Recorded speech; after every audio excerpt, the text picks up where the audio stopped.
Bulletin की शुरुआत करते हैं बड़ी खबर के साथ। लखनऊ से खबर आप तक पहुंचा रहे हैं। यूपी विधानसभा का बजट सत्र का दूसरा दिन आज सदन में शोक प्रस्ताव रखा जाएगा।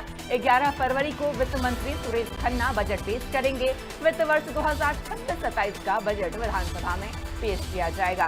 बजट का आकार करीब 9 लाख करोड़ होने की संभावना है। ये बड़ी अपडेट इस वक्त की आप तक पहुंचा रहे हैं। विधानसभा का बजट सत्र 20 फरवरी तक प्रस्तावित है और 9 लाख करोड़ होने की संभावना जताई जा रही है। बजट का आकार 9 लाख करोड़ हो सकता है। और आपको बता दें बजट सत्र का दूसरा दिन आज है और आज सदन में शोक प्रस्ताव रखा जाएगा। कल से बजट सत्र की शुरुआत हुई। 11 फरवरी को वित्त मंत्री सुरेश खन्ना बजट पेश करेंगे और आपको बता दें वित्त वर्ष 2026-27 का बजट विधानसभा में कल यानी 11 फरवरी को पेश किया जाएगा। 9 लाख करोड़ के बजट की इस बार संभावना जताई जा रही है और इस बजट को लेकर प्रदेशवासियों में खासा उत्साह है और इस पूरे बजट सत्र में काफी हंगामा भी देखने को मिल रहा है। शुरुआती दिन में ही हंगामा देखने को मिला। सपा नेताओं ने, कार्यकर्ताओं ने जोरदार प्रदर्शन किया और दूसरा दिन आज है। आज देखना होगा कि विपक्ष यहाँ पर तैयारी के साथ आता है और अगर बजट के आकार की बात करें तो अनुमान लगाया जा रहा है, संभावना है 9 लाख करोड़ का बजट इस बार है प्रस्तावित। और आपको बता दें बजट सत्र का ये दूसरा दिन आज है और आज सदन में शोक प्रस्ताव रखा जाएगा। बड़ी अपडेट इस वक्त की। 11 फरवरी को वित्त मंत्री सुरेश खन्ना बजट पेश करेंगे और इस बजट को लेकर तमाम तैयारियां हो चुकी हैं। कल बजट पेश किया जाएगा।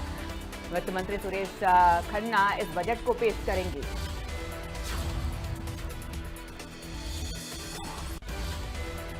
अधिक जानकारी के साथ हमारे सहयोगी सिद्धार्थ प्रताप सिंह हमारे साथ जुड़ चुके हैं। सिद्धार्थ, देखिए बजट सत्र शुरू हो चुका है, दूसरा दिन आज। अगर कल की बात करें तो कल सपा की तरफ से काफी हंगामा देखने को मिला और आज क्या वहां पर देखने को मिल सकता है, क्या आसार लगाए जा रहे हैं?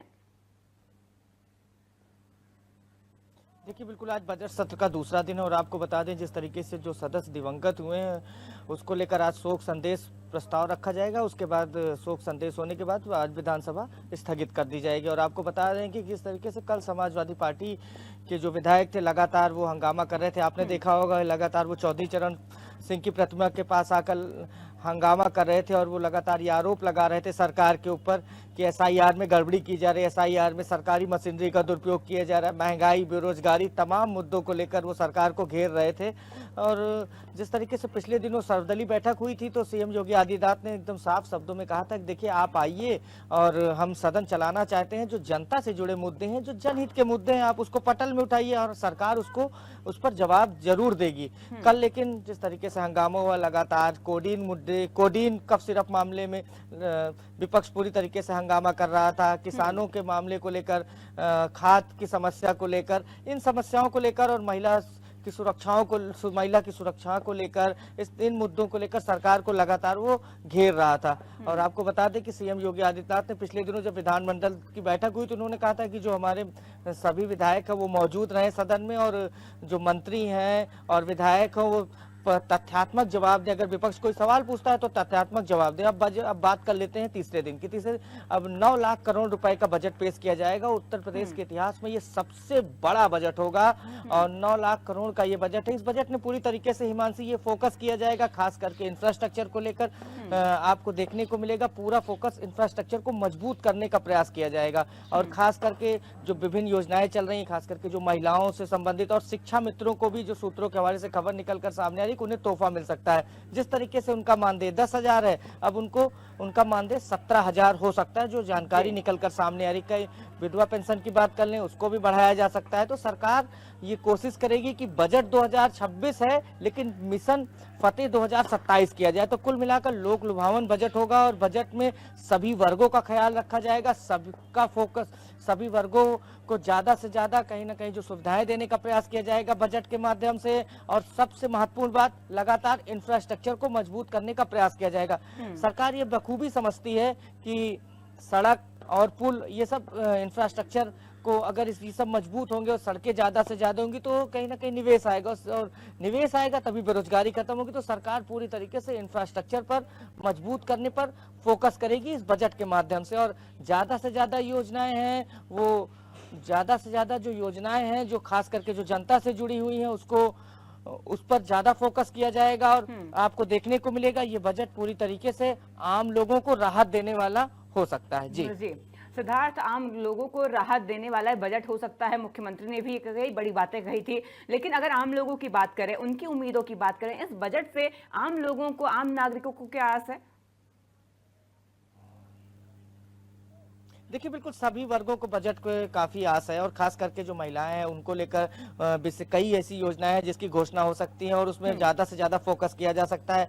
और जिस तरीके से हम लगातार ये दर्शकों को बताना चाहेंगे कि सब जो बजट का पेश होगा उसमें सबके लिए कुछ ना कुछ होगा। आपने देखा होगा पिछले दिनों लगातार जब मुख्यमंत्री भाषण देते हैं तो आप देखते हैं कि वो आम लोगों को लेकर बात करते हैं, तो उन भाषणों को कहीं ना कहीं जमीनी रूप में उतारा जाएगा और ये देखने को मिलेगा कि उस बजट में आम लोगों को ज्यादा से ज्यादा राहत देने का प्रयास किया जाएगा। खास करके आप ये देखेंगे कृषि के क्षेत्र में भी पूरी तरीके से फोकस किया जाएगा, इंफ्रास्ट्रक्चर को पूरी तरीके से मजबूत करने का प्रयास किया जाएगा। खास करके महिलाओं के लिए कई योजनाएं चले, और डबल इंजन सरकार की जो महत्वाकांक्षी योजनाएं हैं उस पर भी पूरी तरीके से फोकस किया जाएगा। और सरकार ज्यादा से ज्यादा ये प्रयास करेगी कि आम लोगों को ज्यादा से ज्यादा राहत दिया जाए, और खास करके महंगाई को लेकर भी सरकार ये कोशिश करेगी कि उस पर भी पूरी तरीके से उस पर भी कमी लाई जाए। और लगातार सरकार इस प्रयास में लगी हुई है और बजट इसकी बानगी है, आपको देखने को मिलेगा। बजट में सरकार पूरा प्रयास करेगी इस बजट के माध्यम से आम लोगों को राहत मिले और खास करके